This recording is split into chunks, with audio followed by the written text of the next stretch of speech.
આ શાળાનું નામ રોશન કરી શકું તેની માટે આ શાળાને હું હંમેશા આભારી રહીશ. મને યાદ છે ધોરણ 9-10માં અમે ખૂબ જ મસ્તી કરતા, સરો અને ટીચરોને ખૂબ જ હેરાન કરતા, જાતે એમના હાથની માર પણ ખાધેલી અને સાથે સાથે ભણ્યા પણ એટલું જ જેટલું મગજમાં ઉતર્યું, બાકી બધું રમવામાં કાઢ્યું. પણ આજે સાચું કહું ને તો સાયન્સમાં આ છેલ્લા 2 વર્ષમાં સાયન્સે અમને એવા રમાડ્યા છે કે અમે રમવાનું નામ પણ ભૂલી ગયા. આ 2 વર્ષમાં ફિઝિક્સના નિયમો, કેમિસ્ટ્રીના પ્રયોગો, મેથેમેટિક્સના ઓકવર્ડ સમીકરણો તો બાયોલોજીના જીવંતોએ અમને ઘણા બધા ઉદાહરણો શીખ્યા. ન્યૂટનના નિયમથી લઈને કેલ્ક્યુલસ સુધી તો એસિડ બેઝથી લઈને ઇન્ટિગ્રેશન સુધી અમે ઘણું બધું શીખ્યા.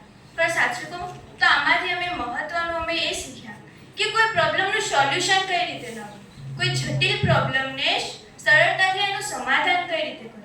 સાયન્સે અમને એ ટેકનોલોજી શીખવી છે કે ભવિષ્યમાં 5 વર્ષ પછી પણ અમે આ જ ટેકનોલોજીની મદદથી એક સારા મુકામ પર પહોંચીશું. આજે